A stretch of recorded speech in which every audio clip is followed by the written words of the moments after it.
Pro Group Management. Workers' comp that works for you. This is 7 at 7 from the Las Vegas Review-Journal. Good morning, everyone. I'm Renee Summerhour. Let's get started with our top stories this morning, sponsored by Carnegie Heights. We're learning more about why a police officer with ties to the Jorge Gomez shooting is no longer on the force. Review-Journal's Jen Ah is here to explain. Good morning, Jen. Well, Renee, the police department isn't commenting on why the officer resigned, just that he was placed on paid administrative leave through late February before resigning in March. Police call logs show another incident that happened after the deadly police shooting of Jorge Gomez on June 1st during a Black Lives Matter protest. The Gomez family attorney had previously said it was ex-officer John Squayo's actions that instigated a series of events that ultimately ended Gomez's life. According to police records, a few weeks later on June 20th, ex-officer Squayo pushed and bit a man outside a bar called Free Zone east of the Strip. The victim, a bar employee, suffered, quote, bleeding, redness, and swelling on his back.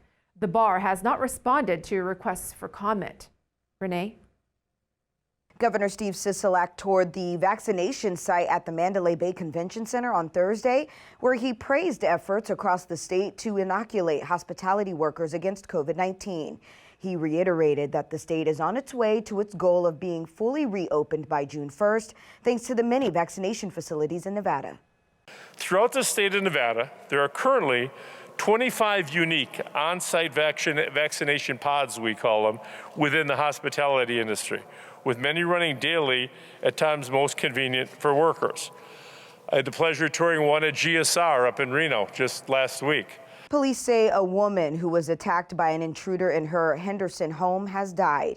85-year-old Mary Lacaille died Thursday from injuries sustained in the attack at her home on Whitney Ranch Road last week. 27-year-old Demetrius Walker has been arrested in connection with the attack. 12 children of Las Vegas police officers were awarded scholarships Thursday, named in the honor of 2 officers killed in the line of duty. The students received $5,000 each from the Metro Police Department Foundation.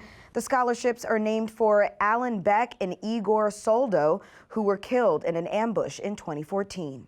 Well, I think all of us can relate having a parent in the police force that sometimes there's things you miss out on. When you have someone, like, they can get called out anytime for birthday parties, proms, dances, and Friday nights, you know. So it's definitely a huge commitment for the whole family, which I think people don't realize. But I'm just extremely grateful to have a dad who's involved in keeping our city safe, and I wouldn't change it for anything. Sports, sponsored by Scenic Brewing Company. The Raiders made a surprising selection in the first round, drafting offensive tackle Alex Leatherwood out of Alabama. As far as a position, we haven't talked about it yet, and to be honest, it doesn't matter. I'm just happy and excited to be a Raider, and I'm going to be the best at whatever position I play. Let's face it, we want to run the football with Josh Jacobs. We're going to throw it a lot too, obviously, but we like running the football. We want to be a power football team. This guy's going to help us do that. Sports betting, sponsored by Las Vegas Paiute Tribal Smoke and Cigar Shop. Alex Leatherwood, the 17th overall pick in the NFL draft by the Raiders, was a 30-1 long shot at the Westgate Sportsbook to be Las Vegas's first selection.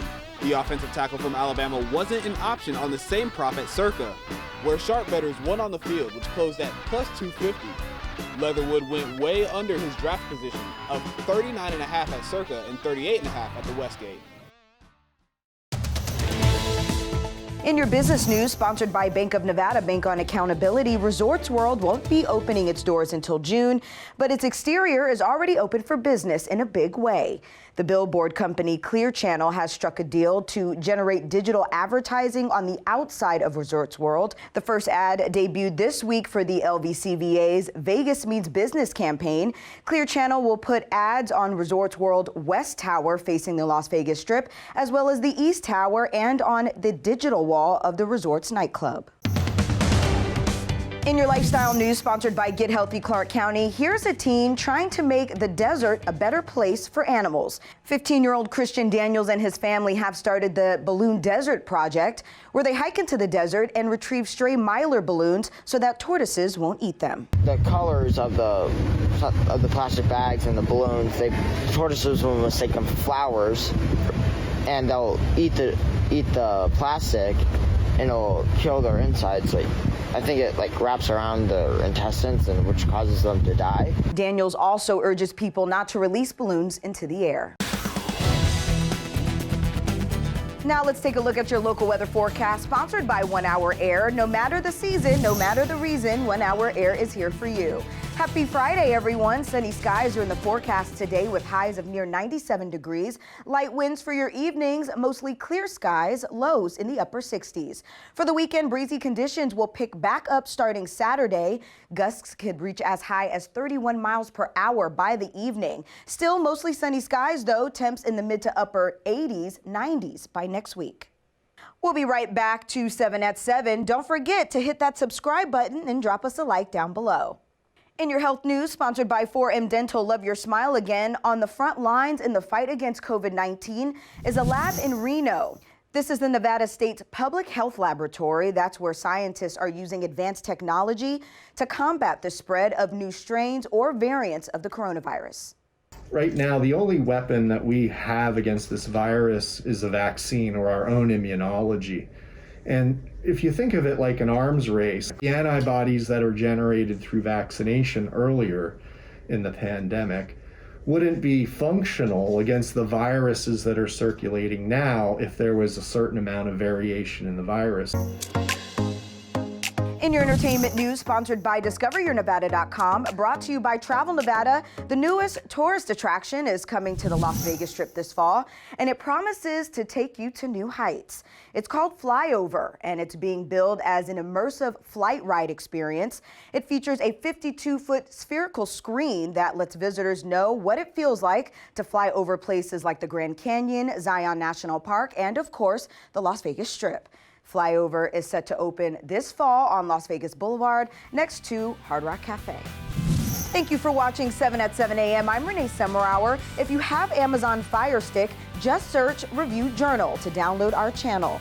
Watch Las Vegas breaking news streaming live on your OTT device. We'll see you back here later today for 7 at 7 p.m.